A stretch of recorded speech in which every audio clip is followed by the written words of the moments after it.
Hope everyone's doing well today. So, this is what a $175,000 house looks like in Philadelphia.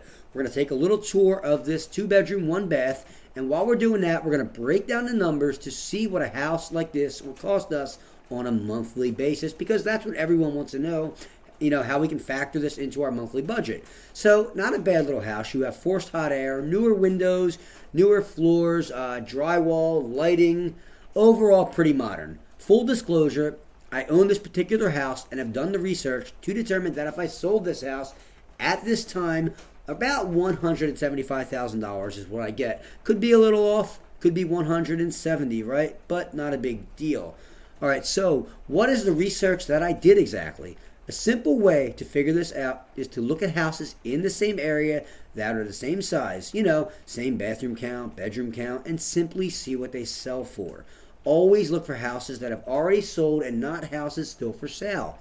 Houses that are still for sale, they could be listed for way too much, and that's why they haven't sold. So they're not really good indication of what your house is worth. So you definitely need to look at similar condition and sized homes in the area that have sold recently, like within the last year or less if you can. Now, for the monthly payment part. At the time of this video, I want to say the average 30-year mortgage rate is about 7.5%. This basically represents the lender's profit, 7.5%.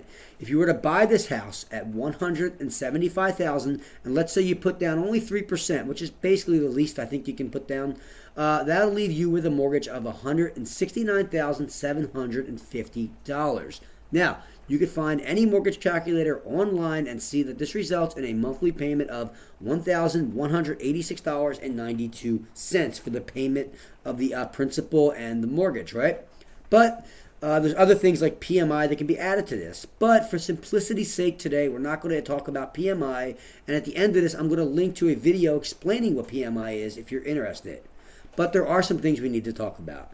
And that's two other things we have to worry about. One is taxes, and the second is homeowner's insurance. For insurance of a typical row like this, I think we could safely assume about $100 a month or $1,200 a year.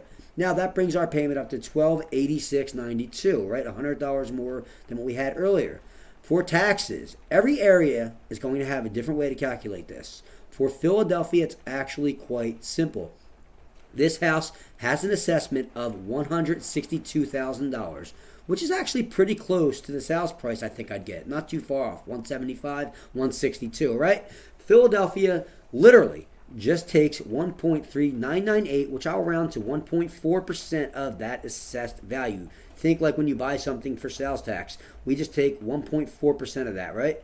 So 162,000 times 1.4% is 2268. 2,268, and divided by 12 is about $189 a month. This will bring out our monthly mortgage grand total to about $1,476. So guys, love it or hate it, this is what a nice small house in a decent neighborhood in Philadelphia will cost you per month, assuming 3% down. I hope this video explains a bit, and if you enjoyed it, please consider subscribing, and we can make more content like this in the future. Thanks so much.